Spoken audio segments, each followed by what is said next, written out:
What's up, guys? Welcome to another bonus edition episode. It's a midweek bonus edition episode, but I had to do it for the the debate that happened last night. I was going to do a live stream on my YouTube channel with the debate and maybe do a drinking game or something. I don't know, something to get us by, because that was absolutely hard to watch. Those that say that was like, Trump just murdered him or Biden just murdered him, you're just leaning into the media bias. This bias that it was just like somebody won. I don't feel like anybody won on that debate. I felt like it was hard to watch the entire time, and the times that it did start getting good, someone would interrupt. Chris Wallace would interrupt and stop any kind of flow from happening. It was exhausting. I looked on the internet. I watched people, and they were constantly. It was hard to watch. The attacks. It was childish. Will you just shut up, man? Do I have to debate this clown? You're just a number two. It was hard to watch. I felt like everyone felt like it was hard to watch. I saw a lot of people going after Chris Wallace, especially conservatives, and I saw a lot of liberals just saying, wow, Chris Wallace needs a drink. He's doing so great, which I totally disagree with. I thought the debate was very hard to watch. I started out with just a nice cup of whiskey, and I ended up with doubles and triples towards the end of the night, because I felt like we needed a commercial break so bad. I've never wanted a commercial break in my life until last night. I needed it for my own sanity at times, because it was just the cringiest debate I've ever watched. It was hard to watch, and it was hard. I can only imagine where it goes from here, if it's going to ramp up or what it's going to look like. I think a lot of my liberal friends are very pumped up about it. Because the bar was so low for Biden. No offense if you're voting for Biden. That bar was incredibly low because, he was fumbling words. He looks like he takes naps in the middle of long talks. I mean, I don't care what you say. This is just what I see. And I'm not trying to spin it in any way. The idea that Joe Biden was going to come out there and wreck Trump was not in anyone's mind. It was a surprise to me that he held up for the whole hour and a half. It was a surprise. There was a few moments where I was like, oh, there it is. But the fumbling didn't happen as often, and I feel like Trump didn't take advantage of that. I don't understand why Trump won. If you know you're walking in with somebody who's borderline senile or can't string together words like me right now, you let them talk. You let me dig my own grave. You don't just fumble over them and make you look like he's getting agitated because of you. He needs to be agitated on him because of himself and his own words and his own tongue fumbling. I thought that Joe Biden did really well for allowing Trump to just kind of his little smirks and laughs. I was like, man, those were good moments as a debate. Just somebody who enjoys watching debates.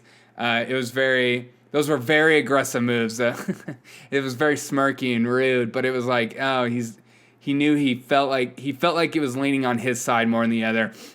I thought there was a lot of times where Trump really did really well and had Biden on the ropes, like the whole the police question, like, do you have any law enforcement that supports you, and couldn't name one, and then Chris Wallace jumped in and saved him at the last minute, like over and over and over again. And the idea of Antifa being an ideology, not an aggressive group, and this whole idea that the media keeps pushing that white supremacists are a bigger issue than Black Lives Matter and Antifa right now. Do you go outside? Do you watch what's going on in your actual backyards? This idea that it's these white supremacists are the real issue, and then I saw that video being posted by Joe Biden about Kyle Rittenhouse. That guy is not a white supremacist. Just because you're white doesn't make you a white supremacist. That is called, what is that called? Oh yeah, racism. God. Am I alone on this? God. Black Lives Matter and Antifa are just raiding cities, burning stuff, destroying businesses, walking into while you're eating food, destroying that, taking over everything. And you're saying, yeah, these white supremacists, they're the real issue. I've never met a white supremacist, but I know plenty of people who are in my age group who are Antifa, and they support them, and they encourage them, and they say, they're just against fascists. You know what? They are fascism. They're the definition of fascism. And for those who don't understand what fascism is, then that's those people that support them. My thoughts also, Chris, the thing I hated most about yesterday's debate was Chris Wallace. I thought he was terrible as a moderator. I thought at the beginning you could feel his shakiness in his voice. I could hear his cracking. I could hear him his voice got a little excited. His voice inflection got really excited at the beginning. You could tell he was nervous about what was about to take place before his eyes. Chris Wallace seemed very offended by Trump's tactics in the debate, which was very odd. As a moderator, you allow the people debating to create whatever persona, create whatever tactics they see fit for their debate. So if I walk in and I'm going to be very aggressive towards the person I'm debating, and I might say ridiculous things, you let that person be that person, because that is a strategy in debating. It's the art of war. You have to go in with different ideology, different ways and foundations of how you speak to another person in order to win the debate. The point of a debate is to win, to look better than the other person, and those who are listening to walk out going, wow, that person really handled themselves well. And so as a moderator, you need to allow that person to be whatever person they want to be. Even if they're spouting, as the left always calls Donald Trump, all he does is lie. That is a tactic. That is also a lie. Donald Trump doesn't just lie. He doesn't just spit lies every 5 seconds, but that is a tactic the left uses in order for their point to get across, that in your head you go, wait, does he lie all the time? Now I'm not going to listen to anything he says. That is a debate tactic. That is a way of debating. And so Chris Wallace did not allow Trump to be aggressive on stage, and I saw my left friends clapping and applauding that, and I was just frustrated because I felt like you're not allowing the person to actually speak. And I saw it throwing Trump off over and over again. Chris Wallace was doing it, not Biden. There was a few times where Trump would ask Biden a question and get him, and you could tell Biden was like pinned up against the ropes by the questions Trump was asking more than Chris Wallace. And Chris Wallace would butt in and say, it's actually time to move to a different subject. It's actually time for me to get another one of my questions in, instead of allowing Trump to dictate the way the debate was going. Which, when you're in a debate with someone, you should be allowed to ask questions to your opponent, because that is a debate tactic. You are asking a question, getting an answer, and then based on that answer, you attack them in a different way. So Chris Wallace jumping in and saving Biden over and over again when Trump would actually get in a rhythm and ask him a question was so obnoxious to watch. It's 2020. We're still in those 2-second, 1-minute news segments where people just go in and yell for like 10 seconds, get my point across, and burn, you're done. I just murdered you, dude. You don't even know. And I could just see Chris Wallace was in that Fox News, big media conglomerate, just, I'll give you your 1 minute of talk. And then it's my turn again, because it's my show. It's the Chris Wallace Show.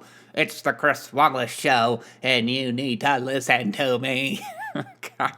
It was obnoxious to watch him interrupt Trump. And I didn't see him do it to Biden as much. And if anything, he helped Biden out a lot by interrupting Trump when Trump had Biden against the walls, because it was time to move to a different question, when America would rather just watch it happen. Let me take a quick drink. This is getting a little fiery. I thought Chris Wallace's bias was very evident in the way he asked questions, and repeatedly went after Trump, almost to the point where you could feel Chris Wallace was just very agitated with Trump. Like he was offended, like Trump was attacking him and who he was, as opposed to just being an unbiased moderator and just letting it happen. Asking these questions that are just open-ended questions. I thought Chris Wallace's question towards Rump. God, I I thought Chris Wallace's questions regarding race sensitivity was very stupid towards Trump. I don't feel like Chris Wallace even knows what racial sensitivity is, and that it's actually critical race theory with a foundation. It's not just being nice. It's not just being...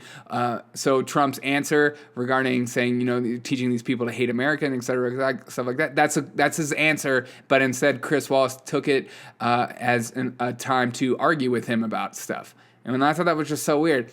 Even as a moderator, it's okay to ask questions, but if that question is a response that maybe you're not happy with, you just roll with it and let it happen. And then maybe let the candidates debate what was actually said. Because, I'm not voting for Chris Wallace, and neither are you. We're voting for Biden or Trump or, Kanye, you're writing him in. Or me, you're writing me in. I thought Chris Wallace's question about climate change was just ridiculous. I mean, that bias was so strong. What did he say? What do you believe about science of climate change, and what will you do to confront it? So he's saying, I just want you to acknowledge that climate change is real, and what are you going to do about it? What if Donald Trump says, what, I don't think it's real, and that's okay for him to say, and then the American people can decide, oh, I don't want a candidate that doesn't believe, or I want a candidate that does believe. It's up to the American people to decide, not Chris Wallace to decide for us. And he kept going after Trump about climate change over and over again, and it was just exhausting to watch. And then Chris Wallace, every time he was trying to, get his voice heard, Mr. President, can you just please let me finish? And there was a few times that Chris Wallace and Biden were laughing together, just like, yeah, I don't know what Trump is saying. He's an idiot, right, Biden?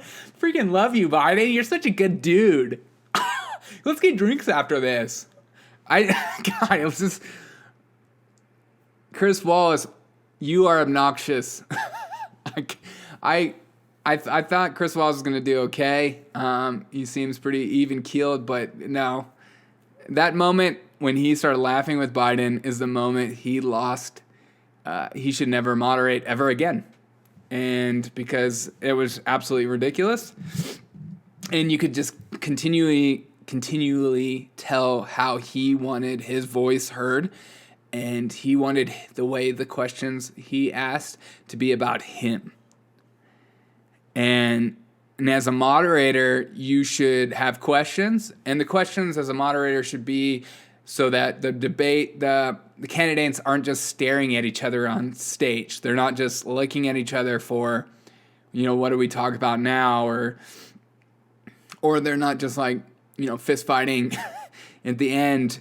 The point of a moderator is to ask open-ended questions, which leads to discussion, which he said, 2 minutes for a question, 15 minutes discussion. But it should be, here's a question, boom, give your answer, bam, go. And just wait till it's done. It shouldn't be 15 minutes, it should be whatever time it takes. And then just see where it goes. And maybe have other questions ready. It's the same way I interview people. When I interview people, I'm not going in to argue with people. I'm not going into, I don't want to let them know how awesome I am and how smart I am. I'm getting my master's right now. I just want you to know how smart I am. I'm going to be an MA and then one day be a doctorate so you get it. My idea of a discussion, being a moderator, asking people questions, getting to know someone. So ask an open-ended question, see where it goes from there. If the people debating or the people that are talking to me take it a different direction, let's go that different direction because it's a better flow and it allows them to express what they're actually thinking and feeling. And then the American people can understand who these people are as opposed to just like, no. You're going in a different direction. Excuse me. Excuse me. You're going in a different direction. I'm here to get my question across. You're not gonna be allowed to answer the way I don't see fit. And it was just also clear when Trump was not answering the way Chris Wallace wanted. Chris Wallace would butt in and be like, no, Mr. President, sir, Mr. President, I want you. And then when Joe Biden would do it, he would just go, yeah, whatever, we'll allow it. Will you condemn the white supremacists? Yeah, sure. Who do you want me to say? Oh, no, will you really do it? And this is why I get to my final point. Why these types of debates are so stupid. And it's 2020, and we have people listening to podcasts and long-form discussion more than ever. People enjoy getting to know other candidates. More political figures are starting podcasts, whether you like them or not, which is, I applaud, because then we actually get to know what they think, as opposed to them just being these weird 1-second clips where we don't even know if we know the person. I feel like with Donald Trump, yeah, you might not like him, but he might be, I think he's the first president. I feel like I know what he's really thinking before he says it. And you might not like it, and I might not like the things he said all the time, but I feel like I know who he is, as opposed to somebody like, no offense, Biden, who's been in politics for 47 years. I don't trust things that come out of his mouth. He knows how to play the game. He knows what to say in order to rile up his base. And Trump says stuff that is completely off the cuff all the time. And it gets him in trouble all the time. Whether it's a good thing or a bad thing, you know who he is. So, I believe debates should no longer ever be on TV again. I believe they should be on podcast format. They should be, come to my show. And I think they should be allowed as candidates to discuss issues together. Whether it's a yelling match, turns into fish fights, what? Fist fights, a yelling match, fist fights, or just an educated, well-articulated discussion, let it happen. Because we as Americans, those are the people we're voting on. We don't need, a dad figure like Chris Wallace to come in and, really rile in these candidates and show, this is a more civilized conversation. America is not civilized right now, if you haven't noticed, Chris. So these are the type of candidates we chose. So allow it to open and see what happens. I think there should maybe be a moderator, not just them two together, but somebody, if fighting does happen, maybe stop it, but ask open-ended questions and allow the candidates to discuss and see where it goes from there. And maybe have like 10 questions, but then allow the rest of the time to see what happens with the open-ended questions. It should be like 3 or 4 hours long, like, a Joe Rogan podcast, because, they suggest Joe Rogan host it. I think he would do a good job. I'm not 100% sure, but I think that kind of format is what's needed. I think the media is realizing their power is slipping, and they see the presidential debates as a way to hold their power. And I think that America is over it. In fact, here's a statistic right here. The age groups who listen to podcasts, 55 and up, are 20%. 35 to 54 are 32%, and 12 to 34 are 48% of people in that age group.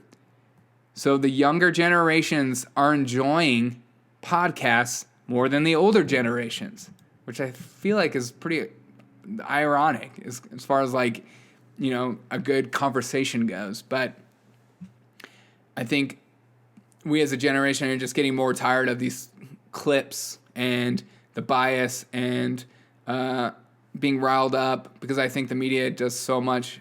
I blame the state of America on the media a lot for the way people react towards each other and the anger towards each other, and words being said,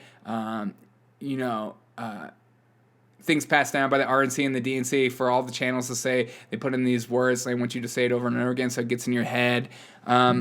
And I just think that we need to do away with that format, because it's not, it doesn't encourage a debate, and it doesn't encourage a long format discussion, and for us to actually know who our candidates are. Because I would like to see Donald Trump and Joe Biden really just go after each other. Let it happen and see what happens. Someone's going to look better than the other, and then somebody might not look better. And we might get to see a new Biden, and we might see a different Trump. So what are your thoughts on the debates? Did you like them? Did you feel sorry for Chris Wallace, or did you hate him like me? Did you think Biden won? Did you think he did a great job with handling Donald Trump's attacks and his laughing and the slip-ups of clown and telling him to shut up, which I don't think those were slip-ups. I really think those were planned because he wanted to maybe punch back, and his base that pretends like, remember when we were just all together? And like you're like, conservatives don't remember that time, and it's never been a time for that. That's just because the media is on your side and it feels better doesn't make it better. And that's another thing. This whole idea that like undecided voters. I don't believe any one of you who say you're an undecided voter, and this election especially. This is the most divided nation as far as who you're voting for that I've ever seen. I could maybe think that some people are like, you know what, I'm not even going to vote because I don't even care. This place is crazy right now. That makes sense. But to say that like you're looking at the candidates and you're trying to decide who you're going to vote for, I don't believe you. And I don't know, maybe you can come on my show and give me a good argument of why you're an undecided voter. But I don't believe you. What are your thoughts on Trump? Did he do really great? Do you feel like his attacks on law enforcement, on Biden, and also Antifa, maybe critical race theory? Do you think he handled himself well up there? Do you think he did a great job? Because there's no doubt the dude has a lot of energy, but you could tell, I just don't know who prepared more. And I know that Donald Trump was preparing only a couple days ago with like Rudy Giuliani and Chris Christie, I think. And I wouldn't invite those two. I don't know. I just think there's better minds out there. But that's just me. I hope you guys have a fantastic day. Those are my thoughts on the debate. Let me know what your thoughts are. Do you think that we should do away with the way we do debates and go to the podcast long format and just let the people duke it out, physically or, just speaking wise, or what do you think? Hope you guys have a fantastic day. Again, this was Bias. Make sure to get your bonus questions into me for the Friday bonus edition. Hope you guys have a fantastic Wednesday. I'll see you tomorrow morning for another edition of the 1 Minute News.